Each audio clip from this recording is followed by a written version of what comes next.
Buen día, mi nombre es Teresa Olmos, soy parte del equipo SS de la materia de mecanismos y en este video voy a explicar un método analítico como un generador de funciones en el que hago uso de MATLAB para hacer más sencilla la explicación. Bueno, en el libro encontramos que para una síntesis de dos posiciones para la salida de balancín, que es el generador de funciones, como ya lo habíamos visto en el video anterior, se necesitan algunos datos que los va a dar el mismo diseñador para poder completar la síntesis del mecanismo. Primero, se debe proporcionar la ubicación O4 del pivote y esta se define en cualquier sistema de coordenadas conveniente y el ángulo inicial θ4 y el ángulo de excursión beta. Como lo podemos ver aquí en la imagen, la única información dada es el punto de inicio del balancín, el ángulo de inclinación y el ángulo beta, que es entre los cuales se va a estar desplazando este eslabón. Como siguiente paso, se debe elegir una ubicación factible en el siguiente eslabón para unir el eslabón 3,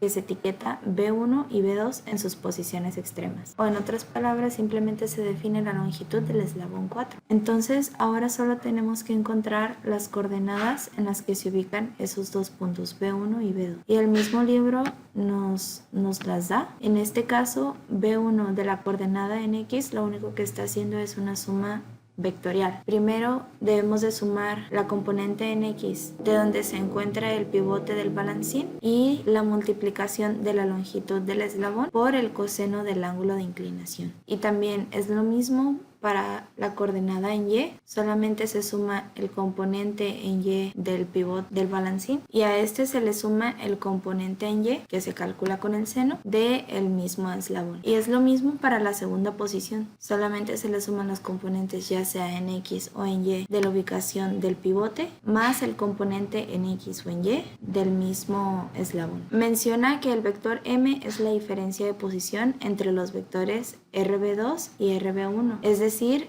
la distancia que se encuentra entre estos dos puntos. La ecuación paramétrica de la línea L puede describirse de esta forma. Y esta nada más es una línea de construcción que nos ayuda a ubicar el pivote en el que se va a encontrar la manivela. También menciona que se desea que el mecanismo resultante sea un balancín de manivela Grashof de clase 1 y se puede lograr colocando el pivote de la manivela suficientemente alejado de B1 a lo largo de la línea L, que es la paramétrica que se acababa de marcar. Se menciona que un rango razonable de esta distancia es de 2 a 3 veces la longitud de M, que se multiplica por un factor K, y este se debe de encontrar preferiblemente entre 2 y 3.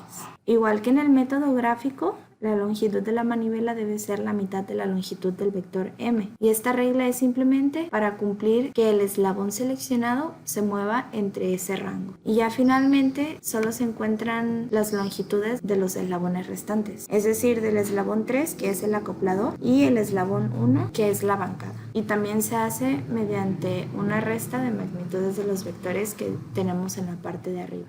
A partir de todo esto realizó un programa que nos ayudará a encontrar las medidas del mecanismo. Lo vamos a correr. Lo primero que va a hacer es pedir las coordenadas del pivote en el que va a estar empotrado el balancín. Si a mí me parece conveniente que ese pivote se encuentre en las coordenadas 10,15, le voy a poner 10 y 15. Y ahora debo de introducir el ángulo de inclinación del balancín, que se refiere a este ángulo, a θ4. Entonces, por ejemplo, yo quiero que el balancín esté inclinado 120 grados. El ángulo de excursión es el que se encuentra entre las dos posiciones límites del mecanismo. En este caso le puedo poner 10 grados y la longitud del balancín, es decir, esta medida. Entonces, 20. El factor K es el que depende de la distancia que va a existir entre el final del eslabón del balancín y el pivote de la manivela. Y como lo menciona en el libro, es conveniente un valor de K entre más menos 2 y más menos 3.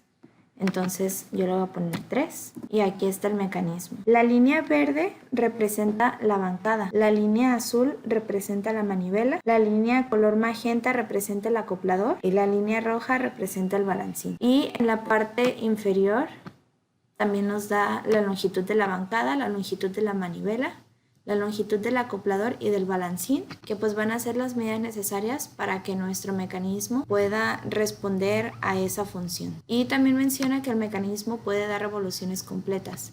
En caso de que las medidas no cumplan con la ley de Grasov, aquí mismo dirá que no puede dar revoluciones completas.